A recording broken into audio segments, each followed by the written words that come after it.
নমস্কার সবাইকে, আশা করি সবাই ভালোই আছেন। আজ দেখাচ্ছি আমি ডলি সুতো দিয়ে কিভাবে কটন বলগুলো বানাই। আশা করি সবার ভালোই লাগবে। তো কটন বলগুলো বানানোর জন্য আমি প্রথমে ডলি সুতো থেকে সুতোটাকে একটু ছাড়িয়ে নিচ্ছি, দিয়ে ফিতা দিয়ে মাপ করে নিচ্ছি। আমি এখানে 120 সেন্টিমিটার মাপেই নিচ্ছি, কারণ নির্ভর করছে যে আপনার কীরকম ধরনের কটন বল চান, সেই রকম উপর নির্ভর করছে আপনি কতটা সেন্টিমিটার নেবেন। তো এইভাবে আমি পুরো ডলি সুতো থেকে 120 সেন্টিমিটারে যতগুলো হয় আমি ততগুলো কেটে নিচ্ছি, তাহলে আমার কটন বলগুলো বানানো থাকবে। সেই কারণে তো কটন বলটা বানানোর জন্য প্রথমে তুলির পেছনে একটু আঠা লাগিয়ে নিয়ে সুতাটাকে পাক খাইয়ে নিচ্ছি। এইভাবে আমি 15টা পাক দেব। ঠিক 15টা পাক দেওয়ার পর আমি ওটাকে ওপর নিচ করে ঘোরাতে থাকবো। তো আশা করি কোনো অসুবিধা হবে না। আমি আমার মতো চেষ্টা করেছি বোঝানোর, যে আমি কিভাবে ওপর নিচ করে ঘুরিয়ে ঘুরিয়ে একটা ডিজাইন আনছি।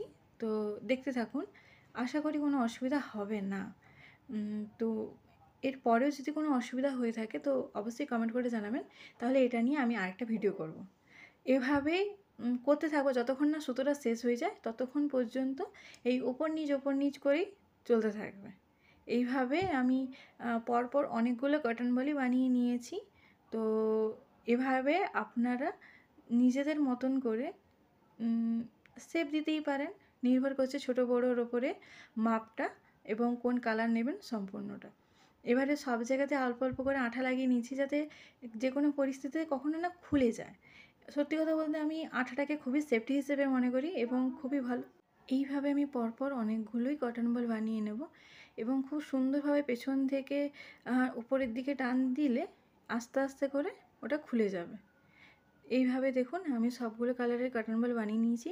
একটা ডলি সুতো থেকে 120 সেন্টিমিটার নিয়ে দেখুন 5টা মতো করে হয়েছে। Thank you.